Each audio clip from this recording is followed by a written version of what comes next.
ইরাকের প্রেসিডেন্ট সাদ্দাম হোসেনকে যখন রশিতে ঝুলানো হয় তখন সবচেয়ে বেশি তার লাশে থুতু ছিটিয়েছিল ইরাকের জনগণ, কারণ সাদ্দাম হোসেন তার জনগণের উপর ভরসা করেছিল।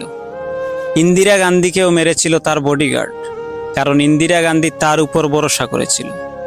পলাশির যুদ্ধে নবাব সিরাজউদ্দৌলাও হেরেছিল তার আপনজনদের বিশ্বাসঘাতকতায়। এরকম বহু ইতিহাস আছে। যারাই কাউকে ভরসা করেছিল তারাই চরমভাবে ঠকেছে। আপনি জানেন কি আপনাকে সবচেয়ে বেশি কষ্ট কে দিতে পারে?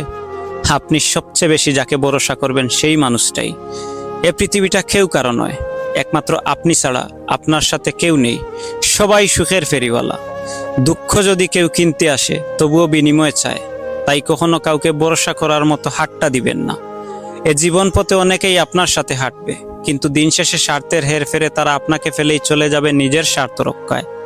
জীবন সুন্দর যদি নিজেকে ভালোবাসতে পারেন, তবে কেউ আপনার আপন নয়।